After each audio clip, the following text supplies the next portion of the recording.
Welcome to PM7 వార్తలు. కార్మికుల సంక్షేమమే ధ్యేయంగా రాష్ట్ర ప్రభుత్వం పలు కార్యక్రమాలను అమలు చేస్తోందని ముఖ్యమంత్రి రేవంత్ రెడ్డి తెలిపారు. మేడే సందర్భంగా కార్మిక వర్గానికి సీఎం ఒక ప్రకటనలో అంతర్జాతీయ కార్మిక దినోత్సవ శుభాకాంక్షలు తెలిపారు. శ్రామికులే మా ప్రభుత్వ అభివృద్ధిలో అసలైన భాగ్యస్వాములు. రాష్ట్ర ప్రభుత్వం అమలు చేసే నూతన పారిశ్రామిక విధానం శ్రామికుల అభ్యున్నతకి దోహదపడుతోంది. తెలంగాణ గిగ్ ప్లాట్ఫామ్ వర్కర్స్ కు సంక్షేమ బిల్లు తీసుకొచ్చాం. సింగరేణి చరిత్రలో తొలిసారిగా కాంట్రాక్ట్ కార్మికులకు 5,000 చొప్పున బోనస్ ఇచ్చాం.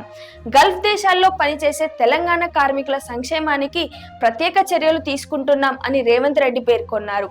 అంతర్జాతీయ కార్మికుల దినోత్సవం సందర్భంగా రాష్ట్రంలోని కార్మికులకు PCC అధ్యక్షుడు మహేష్ కుమార్ గౌడ్ ప్రకటనలో శుభాకాంక్షలు తెలిపారు. ఉత్పత్తి రంగంలో భాగమై దేశ సంపదను సృష్టిస్తున్న కార్మికుల త్యాగాలు అమూల్యమైనవని BRS అధినేత మాజీ సీఎం కేసీఆర్ పేర్కొన్నారు.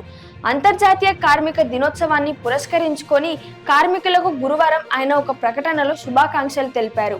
BRS ప్రభుత్వం కార్మికుల సంక్షేమం కోసం అనేక అభివృద్ధి కార్యక్రమాలను, ఆదర్శవంతమైన పారిశ్రామిక విధానాలను అమలు చేసిందని, నాటి 10 ఏళ్ల ప్రగతి కార్యాచరణను మరింత పటిష్టంగా అమలు చేయడమే రాష్ట్ర కార్మిక లోకానికి మనం ఇచ్చే గొప్ప కానుక అని కేసీఆర్ పేర్కొన్నారు.